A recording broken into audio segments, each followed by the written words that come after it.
బీసీలకి 42% రిజర్వేషన్ ఇవ్వకపోతే రాబోయే మున్సిపల్ ఎలక్షన్స్ జరగనివ్వమనేసి బీసీ జేఏసీ నాయకులు అయితే భారీ ఎత్తున అయితే ఇక్కడ నిరసన చేయడం అయితే జరుగుతుంది. ఇప్పుడు సత్యరాజ్ గౌడ్ గారు అయితే ఉన్నారు, కోఆర్డినేటర్ గారు. ఒకసారి అయితే వాళ్ళని అడిగి తెలుసుకుందాం. చెప్పండి అన్న, మీ డిమాండ్స్ ఏంటి ఫైనల్? మేము ముఖ్యంగా చెప్పేది ఈ ప్రభుత్వానికి 42% బీసీ రిజర్వేషన్లు అమలు చేస్తా అని కామారెడ్డి డిక్లరేషన్ ద్వారా ఎన్నికల మేనిఫెస్టోలో మీరు పెట్టిర్రు.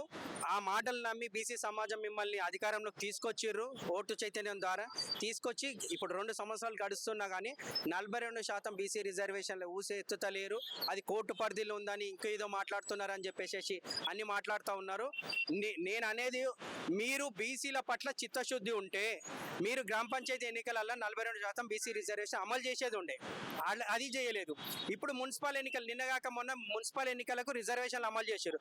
ఆ రిజర్వేషన్లలో చేసింది ఎంత? 31% ఇచ్చారు. 121 మున్సిపాలిటీలు 10 కార్పొరేషన్లలో మీరు ఎన్నికలు నిర్వహించి రిజర్వేషన్లు అమలు చేస్తే అందులో అగ్రవర్ణాలకు 61 ఇచ్చారు, బీసీలకు 38, ఎస్సీలకు 17, ఎస్టీలకు 5. ఇది బీసీల పట్ల, ఎస్సీ ఎస్టీల పట్ల మీకున్న చిత్తశుద్ధి. మీకు నిజంగానే 42% బీసీ రిజర్వేషన్లు ఇవ్వాలనే సోయే ఉంటే మాకు 56 సీట్లు రావాలి. మేయరే కానీ చైర్మన్లే కానీ 56% రావాలి. మీరు ఇవ్వలేదు.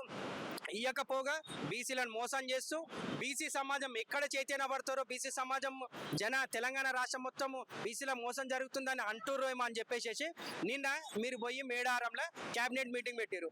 ఇప్పటి వరకు చరిత్రలో ఎవరు కూడా హైదరాబాద్ దాటి క్యాబినెట్ మీటింగ్ ఎవరు పెట్టలేదంట.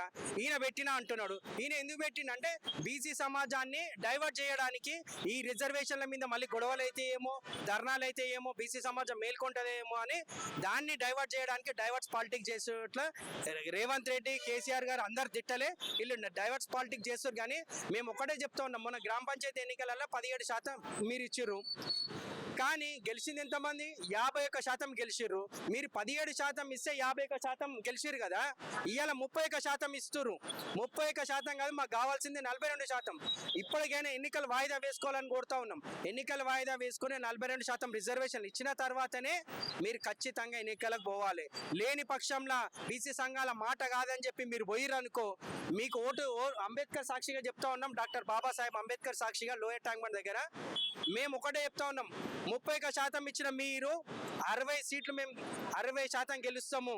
కార్పొరేషన్లు కానీ మేయర్లు కానీ 10 కార్పొరేషన్లు 120 మున్సిపాలిటీలలో 60% మా సమాజమే గెలుస్తుంది, బీసీ సమాజం. మా ఓటు చైతన్యం ద్వారానే మీకు బుద్ధి చెప్తాం. బుద్ధి చెప్తేనన్నా మీకు కనువిప్పు అవుతుందేమని కోరుతా ఉన్నాం.